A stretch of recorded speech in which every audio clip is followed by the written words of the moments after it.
Jadi ada beberapa yang belum terbangun, khususnya di perdata khusus.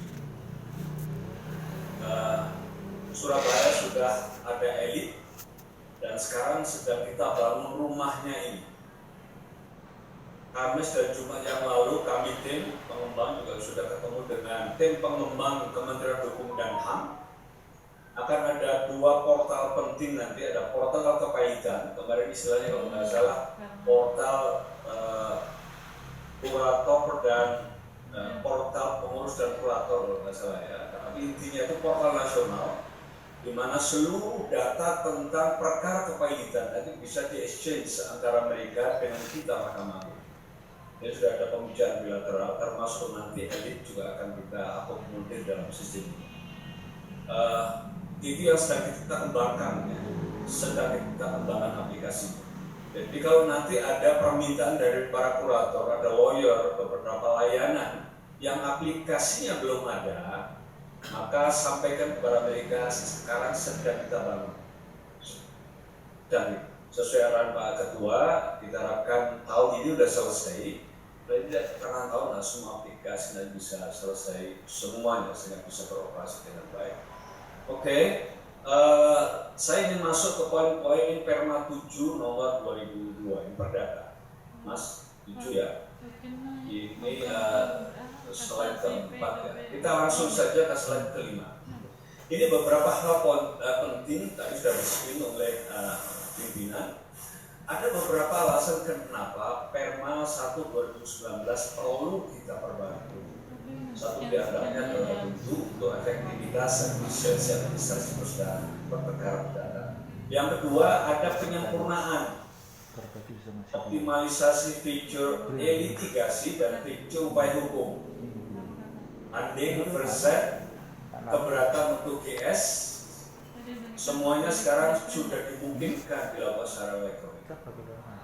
Aplikasi ini pada Perma 1 2019 belum tersedia. Nah sekarang sudah tersedia. Kemudian terdapat perbedaan hari serta kewenangan verifikasi dan keputusan dan sudah disampaikan oleh Pak Ketua sudah selesai. Jadi sekarang harinya adalah hari kalender. Tidak ada lagi perbedaan di bawah. Kemudian di Perma yang 1 2019 belum terakomodir administrasi dan secara perdata khusus. Niaga PHI, HKI, PPU arbitrase dan sengketa TUN dengan acara khusus. Sekarang sudah siap, sudah tersedia. Jadi sambil menunggu aplikasi, tapi sudah ada beberapa aplikasi yang sudah bisa digunakan. Misalnya pendaftaran permohonan PKPU kepailitan sudah available aplikasinya.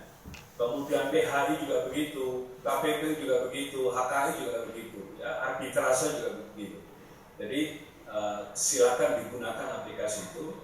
Kemudian dulu belum mengakomodir sidang secara hybrid dan panggilan melalui surat tertata serta kalkulasi biaya panggilan di luar negeri untuk rogatori. Nah sekarang normanya sudah ada. Nanti silakan dibaca di Perma 7. Tapi intinya ini dulu belum ada, sekarang kita tegaskan. Kemudian juga belum akomodir pemeriksaan tambahan terhadap perkara diajukan banding. Ada perkara perubahan, dulu belum ada, sekarang sudah kita siapkan normanya. Akomodir pengajuan dengan pembebasan biaya perkara atau probio. Dulu belum ada, sekarang sudah ada. Dokumen apa saja yang harus dilampirkan bagi mereka semua sudah ada kolomnya itu. Salah satu di antaranya memasukkan NIK-nya, dan dengan memasukkan NIK nanti akan muncul data bahwa betul dia orang miskin. Jadi aplikasinya sudah siap di sana. Belum mencantumkan kewajiban mengikut domisili elektronik prinsipal dan terbuka yang dulu belum ada. Nah sekarang ada kewajiban ya ingatkan para penggugat untuk masukkan itu domisili elektronik terbuka. Dan juga jika ada prinsipalnya, apalagi kalau di kota-kota besar biasanya prinsipalnya orang-orang perusahaan besar mestinya punya ini. Tolong penggugat juga sudah memasukkan. Itu nanti akan memudahkan PN ya. Dan lagi-lagi seperti disampaikan oleh Pak Ketua, semua perkara nanti ke Mahkamah Agung semuanya harus dalam bentuk soft copy. Jadi kalau dari tingkat pertama sudah dilengkapi data, termasuk data prinsipal dan terbuka, akan memudahkan penyelesaian penyelesaian perkara elektronik. Kemudian pemeriksaan persidangan pengucapan putusan tingkat banding dulu belum diatur.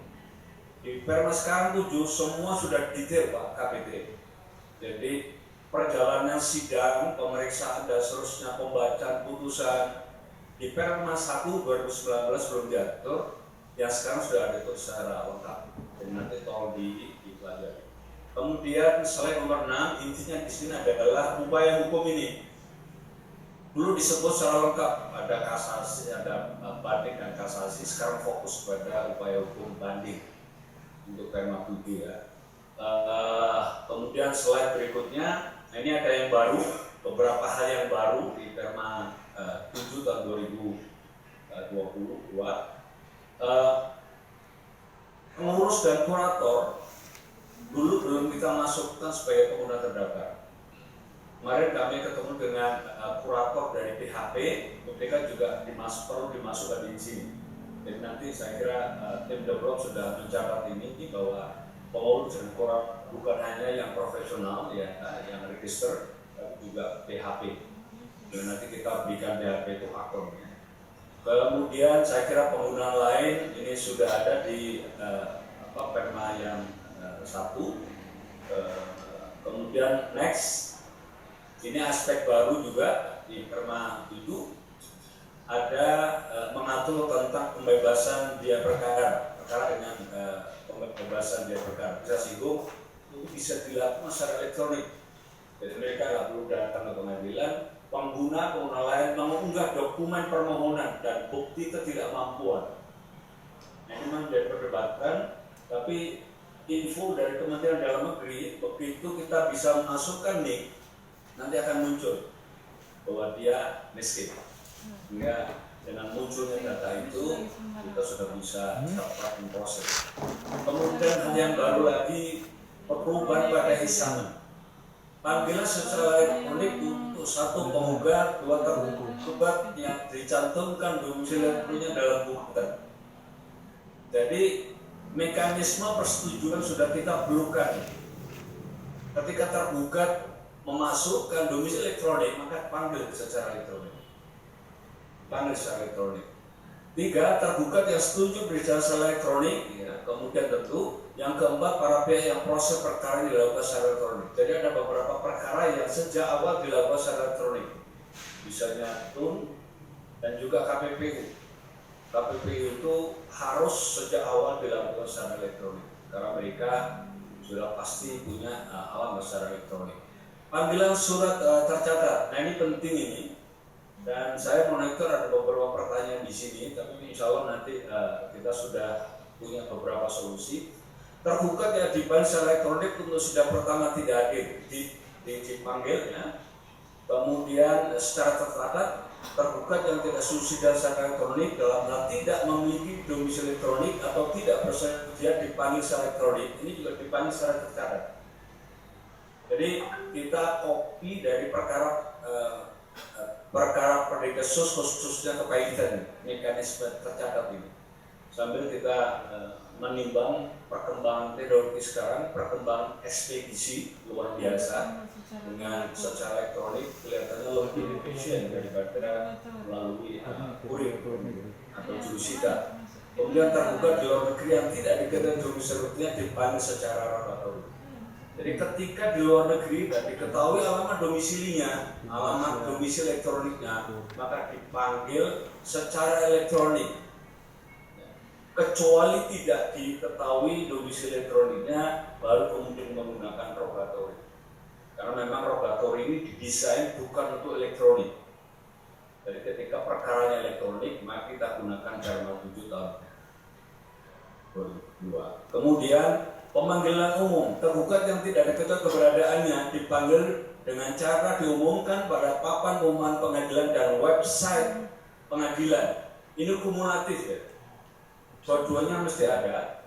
Dan atau papan pengumuman Pemda atau media elektronik atau elektronik yang lain. Jadi tidak perlu harus elektronik atau misalnya apa ya, tapi semua media elektronik itu bisa digunakan. Jadi ini terkait dengan perubahan mengenai ISAM. Kemudian berikutnya litigasi. Ini ketika perdamaian juga sudah kita atur, tapi mungkin nanti silakan dibaca ya, karena waktu saya lompati dulu. Perubahan litigasi untuk diputus secara first take. Ya. Sidang dan pengucapan putusan first take dilangsungkan secara elektronik. Nama tergugat mengajukan first take dan penggugat banding. Banding penggugat dinyatakan gugur. Jadi by system kita desain seperti ini. Jadi ketika mengajukan banding akan rejected by system. Ya. Karena sudah ada permohonan perkara tersetnya. Kemudian ini tentang perubahan litigasi, saya kira ini karena detail ya, saya tidak akan baca one by one, silakan karena di norma sudah sangat jelas. Saya kira satu hal yang mungkin perlu saya sampaikan di sini yang ketiga aja yang putusan. Ketua majelis mengunggah naskah putusan ke dalam SIP, ini sama dengan perma yang lama, satu ya. Panitia mencocokkan naskah putusan dengan putusan asli, kemudian tanda-tanda elektronik dengan putusan dan mempublikasikan melalui putusan melalui SIP. Jadi mohon ini dilaksanakan karena ini yang ditunggu oleh para pihak. Ini yang ditunggu oleh para pihak. Dan mereka akan jempol jika kita bisa laksanakan dengan baik. Kemudian upaya hukum, nah ini ada penjelasan agak konkret di sini. Pengajuan secara elektronik kalau dilakukan secara langsung, pihak yang bersidang secara hybrid. Kemudian panjer bisa dilakukan secara elektronik. Rekening biaya perkara pihak yang bersidang secara hybrid. Jadi ketika tidak ada persetujuan maka bisa dilakukan secara hybrid. Akta banding juga dilakukan secara elektronik. Akta banding elektronik kalau dia datang langsung diunggah ke dalam SIP. Jadi kalau dia tidak setuju atau dia tidak maju secara elektronik ya, atau dilakukan karena hybrid, maka nanti petugas pengadilan mengupload ke dalam SIP. Saya kira ini juga hal yang sebetulnya tidak baru. Kemudian upaya hukum banding perdata, ini juga semua sudah jelas di sana. Yang dulu belum lengkap, sekarang kita lengkapi. Termasuk insake dilakukan secara elektronik di meja itu. Jadi mohon, saya kira saya salut PN Surabaya, dan ini saksinya kelihatan sudah sangat nyaman gitu ya. Kalau perlu nanti di situ sharing minum makan gitu sih ya. Sudah ada ya minuman, ya, kopi kan gitu kan, kopi yang enak gitu. Biar saksinya bisa nikmat gitu ya. Oke, saya kira lain-lainnya menurut saya bisa dibaca kembali. Ini lagi-lagi karena waktu, nanti dalam waktu yang akan datang tidak bisa ulang lagi. Satu hal yang barangkali perlu saya laporkan, di slide nomor 17 Mas, ini sangat mengembirakan Pak Ketua Pimpinan. Jadi ikot kita ini luar biasa kenaikannya, ikot kita baik untuk DPM, DPA maupun DITUN. Ini di slide nomor 17 ini menunjukkan rata-rata sekitar 14% kenaikan setiap tahun untuk di pengadilan negeri. Kemudian DPA sekitar 33,7%. Ini selamat ini Pak KPTN, naiknya melampaui PN ini. Kemudian untuk TUN ini kenaikannya 27%. Jadi tapi rata-rata semua ada kenaikan. Ini memberikan optimisme kepada kita, sistemnya akan berjalan dengan baik. Kemudian data berikutnya di slide nomor 18, ini perkembangan sekarang Pak Ketua. Ini saya ambil dari laporan tahun yang sekarang disusun ini. Nanti akan disampaikan pula oleh Pak Ketua. Jadi perbandingan perkara ikot dengan litigasi. Ini PR kita barangkali. Ini PR kita. Jadi kalau tadi ikotnya, ya, e-filing itu berjalan dengan baik. Bahkan ada beberapa PN yang saya amati 100% semua perkara e-filing 100%. Hanya saja ketika berubah menjadi litigasi, ini PR kita bersama. Ini harus dikaji oleh kita semua. Kenapa kok kecil? Ini saya berikan contoh saja di PN itu yang dari e-filing menjadi e-litigasi itu sekitar 12,6%. 12,6%. E-filingnya 102.654, tapi yang berubah menjadi e-litigasi 12.948. Banyak, 12.000 itu banyak. Dengan sistem yang baru kita launching, kemudian e-litigasi itu paradigma baru sama sekali, Bapak Ibu sekali, harus sama sekali untuk semua stakeholder. Jadi kalau kita bisa dapat 12.000 itu menurut saya sangat bagus. Hanya saja PR berikutnya memang harus kita tingkatkan lagi. Ya. Kemudian untuk PA ini 6,1% Pak KPTA. Ini juga PR-nya global ini Pak KPTA. Jadi masih perlu kerja lebih keras. Untuk tone ini bagus karena memang e-litigasi 100% ini dari e-filing di perkara tone. Kemudian e-litigasi sampai dengan pembacaan putusan, pengiriman misalnya putusan semua dilakukan secara elektronik. Jadi ini sangat bagus. Barangkali kita akan coba diskusi dengan para aktor untuk bisa bagus begitu ya. Nah, di slide nomor 19 ini juga data yang menurut saya bagus. Ini perbandingan antara e-code dan manual. Jadi memang kita sudah cukup berbahagia karena e-filingnya sudah hampir 100% seluruh data di seluruh Indonesia ini. Jadi PM 95,8% keluar. Itu sudah hampir 100%. Semua perkara baik gugatan maupun permohonan sudah diajukan secara elektronik. Ini kemajuan luar biasa sejak 16 sampai sekarang. Kemudian di PA, ini lagi-lagi Pak KPTA ini baru sekitar 27,8%. Jadi barangkali perlu diskusi lebih lanjut dulu Bapak. Kemudian di tone memang sudah hampir sama 97 atau 100% jadi antara yang sudah e-filing dengan e-putus. Ini data yang mengembirakan menurut kami. Di slide 20 juga data yang menarik ini. Untuk tingkat banding ini juga ada peningkatan luar biasa untuk e-filing tingkat banding. Ya, tahun 2001 ada sekitar 1.876.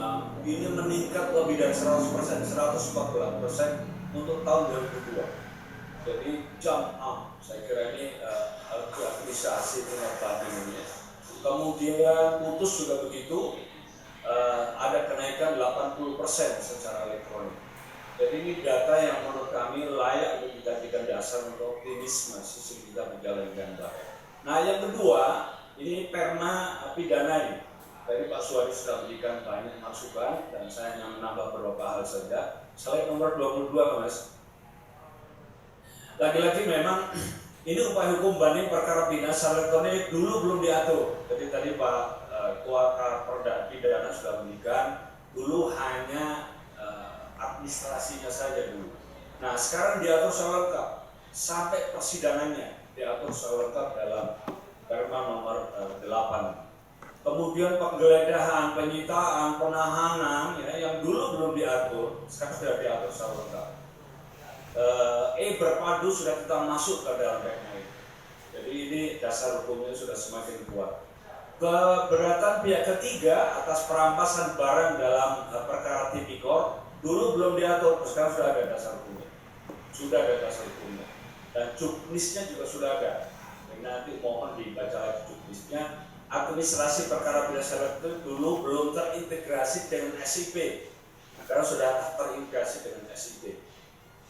Pelimpahan perkara tadi sudah disinggung oleh Pak Ketua Pidana, pelimpahan perkara serta penyampaian dokumen persidangan dari ke terdakwa, penasihat hukum serta penuntut masih menggunakan sarana elektronik yang lain. Nah, ini juga semua sudah diatur.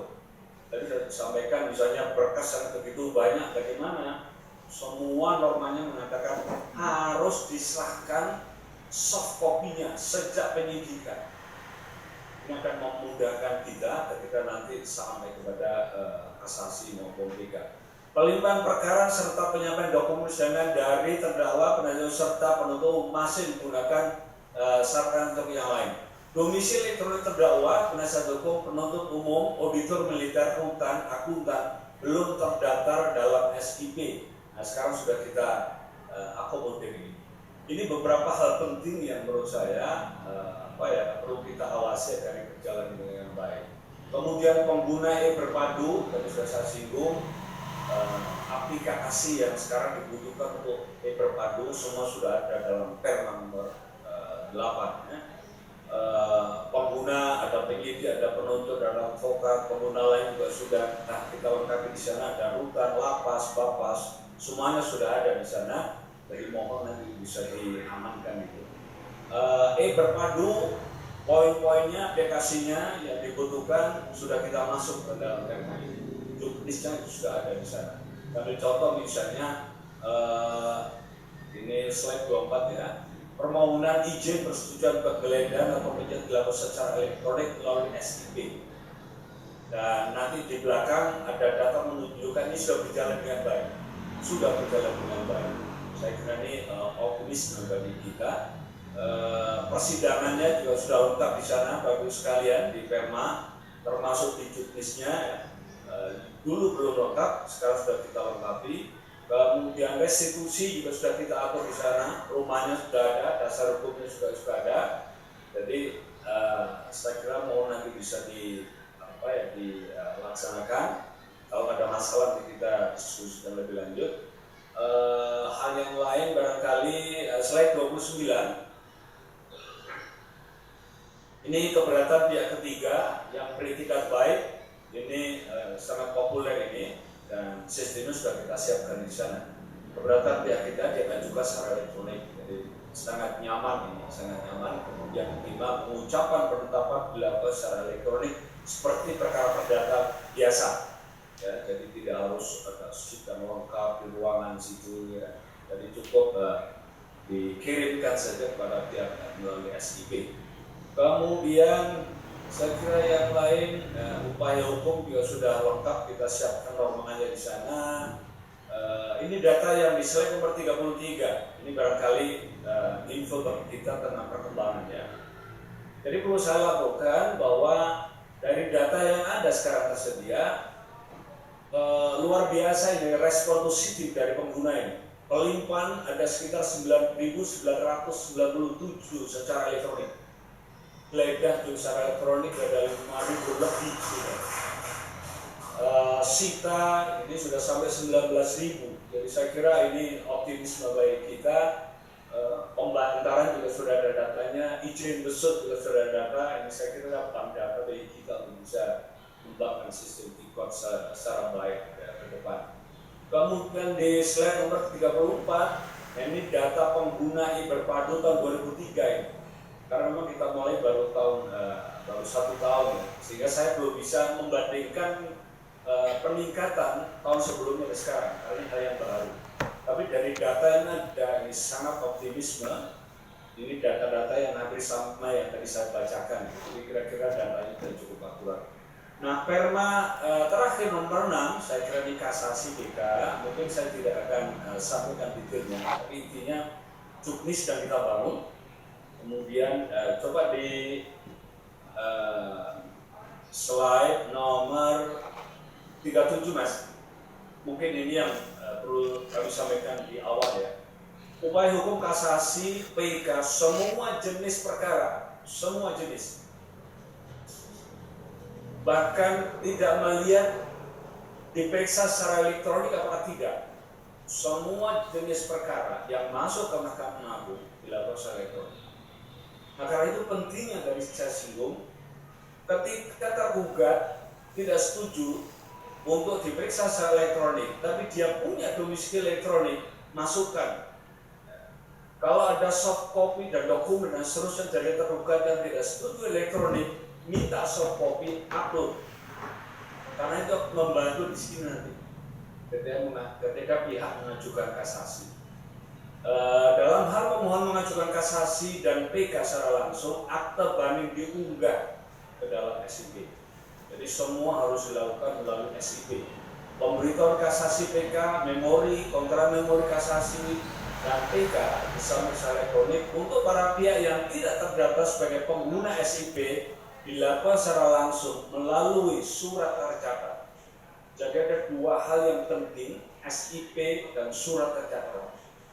SIP dan surat tercatat. Kemudian panitera membantu memindai dokumen memori dan kontra memori kasasi dan TK yang diajukan secara langsung kemudian diunggah ke dalam SIP. Pada awalnya ada kekhawatiran gimana dengan sistem IT di masa-masa Satker, kuat atau tidak. Tapi info dari Pak Sesma malah khawatir kuat. Kalau kurang ditambah ajukan saja ya Pak Sesma. Jadi saya kira ini komitmen kita untuk modernisasi pengadilan ke depan. Hal-hal lain saya kira untuk singkatnya itu nanti saya persilakan kalau ada pertanyaan dan mungkin panitia akan bisa memberikan tambahan. Tapi intinya di kesimpulan IKOT ini pertama menghemat waktu karena tidak perlu lagi datang ke pengadilan dari Pak Ketua Mahkamah sudah menjadi benefit of elektronik. Kemudian dapat daftar kapanpun dan dimanapun. Ini kami juga di tim pengembang lagi mencoba membuat aplikasi. Tapi ini perlu waktu memang. Sekarang kan kalau orang juga buka masuk dulu ke IKOT. Di luar sana ada aplikasi, jadi kayak enak saja masuk aplikasi gitu. Nanti kita coba kita bangun sistem itu sehingga membuat nyaman para pihak.